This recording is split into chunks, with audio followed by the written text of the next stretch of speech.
네, 안녕하십니까. 가슴명상센터 원장 하트러브입니다. 저번에 이제 빛의 몸의 이제 수행의 원리로서, 이제 세계죠. 거시와 이제 미시 세계에 대해서 말씀을 드렸고요.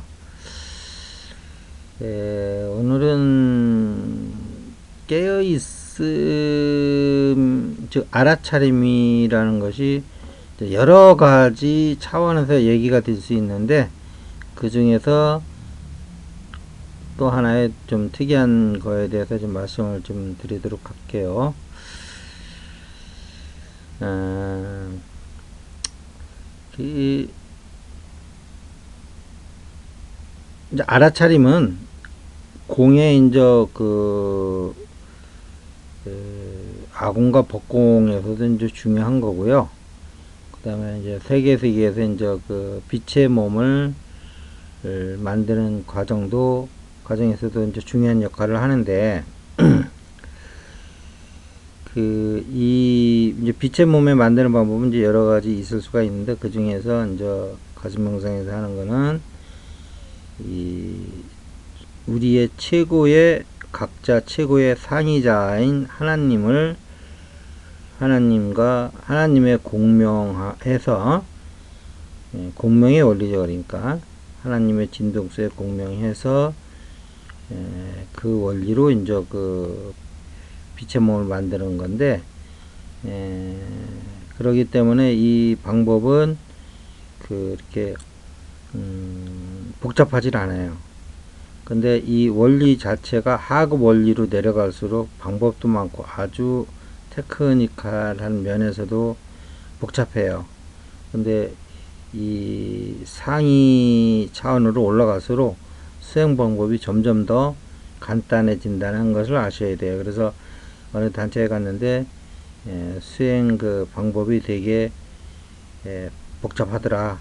이제 그분들 입장에서는 복잡하다고 얘기 안 하고 과학적이고 체계적이고 논리적이다 이렇게 설명할 수 있어요. 근데 위로 올라갈수록 사실은 체계적이고 논리적인 게 없는 거거든요. 하나의 그냥 어떤 단순한 원리로 돼 있죠. 근데 밑으로 내려갈수록 복잡해요. 이것도 어떻게 보면 이제 수행의 원리 중에 하나인데, 그래서 하여튼 저번 시간에 이제 거시와 미시 세계에 대해서 이제 말씀을 드렸고요.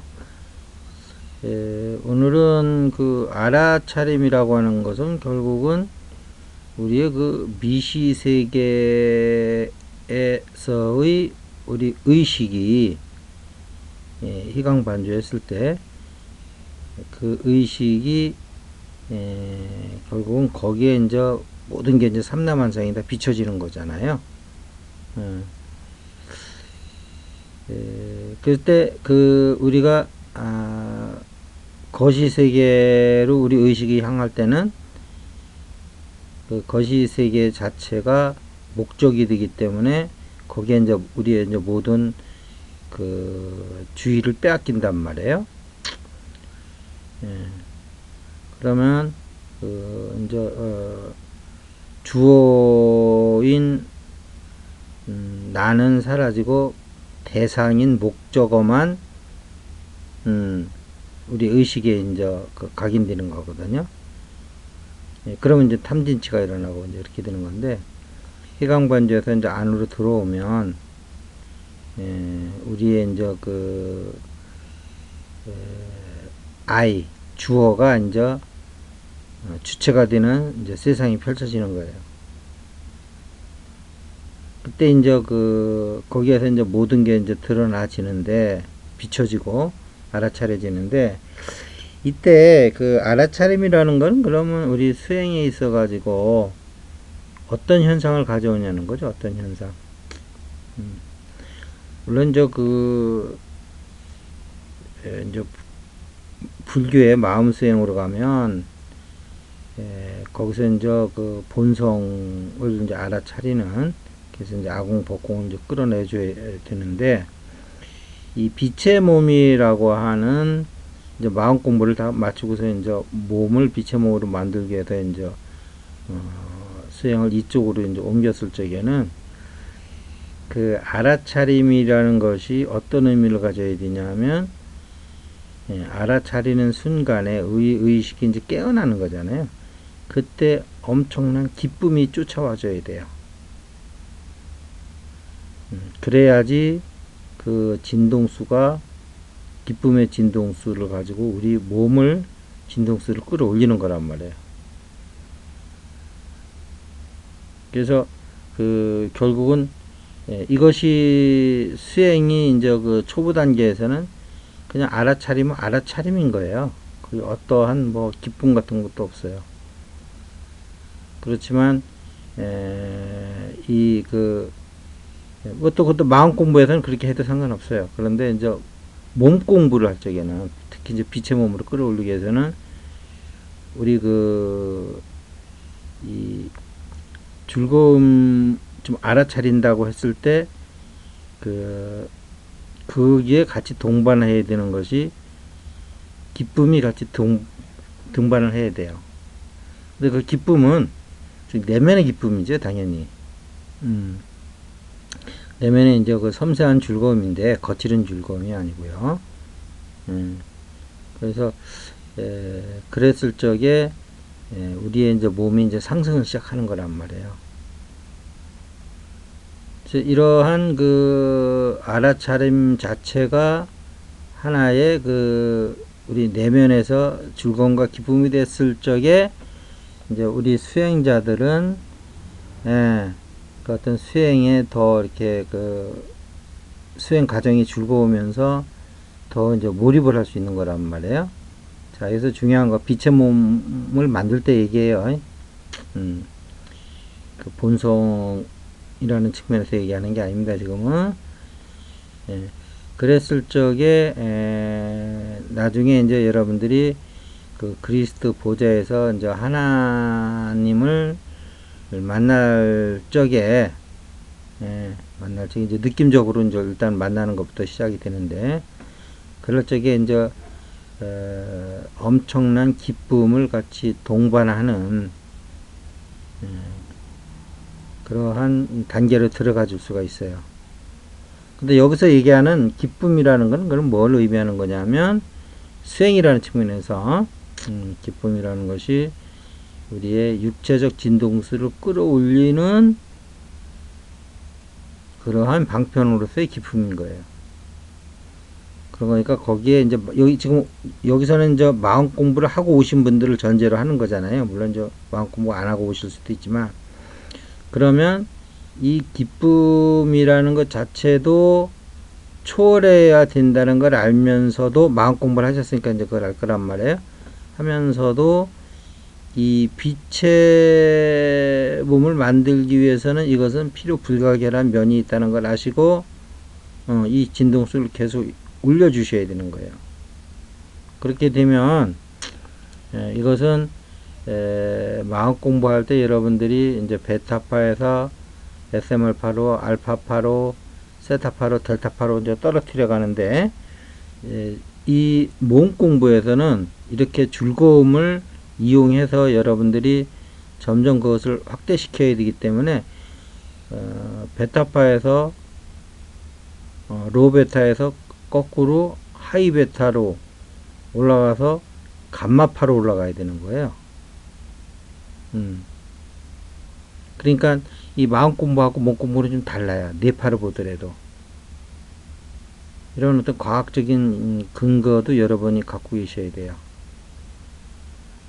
그런데 예를 들면 그 이제 뇌파에 대해서도 이제 제가 이름을 붙인 건데, 뇌파 이중성이라고 얘기를 했죠.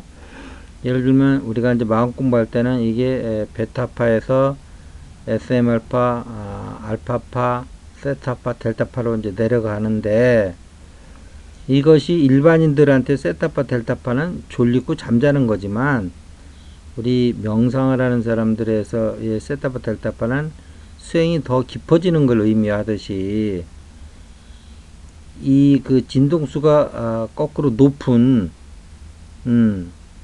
그 로베타에서 하이베타, 감마파로 올라갈 적에는 이것이 일반인들한테는 극도로 엄청난 스트레스를 받을 때 나타나는 파거든요. 그런데 이 수행 몸 공부를 하는 빛의 몸을 만드는 사람들한테 이 감마파가 나온다는 것은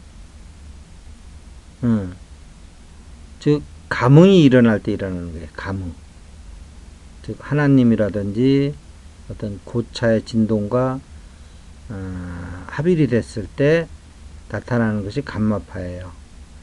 그렇지 않고 수행이냐 일반인한테 나온 거는 거의 광기에 거기에 해당되는 정도의 아주 나쁜 뇌파가 되는 거고요.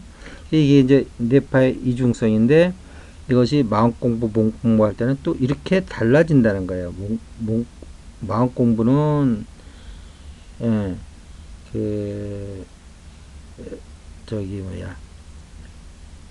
로베타에서 SM알파로 가고 그 다음에 8에서 12Hz에 해당되는 알파파로 내려가고 그 다음에 4에서 8에 해당되는 델타파로 내려가고 0.25 정도에서 4Hz까지 해당되는 델타파로 내려가는 대신에 이 몸 공부에 해당되는 감흥 공명하는 이러한 파동을 필요로 하는 빛의 몸에 있어 가지고는 거꾸로 50Hz까지 올라가는 감마파로 올라가야 된다는 거예요. 이런 어떤 과학적인 기반도 전혀 달라요. 수행의 어떤 목적도 다르듯이요. 근데 다른다 하더라도 또 이게 보면 결국은 두 가지가 만나는 게 우리 존재라는 거는 마음은 몸을 상의자는 하의자를 몸으로 쓰잖아요.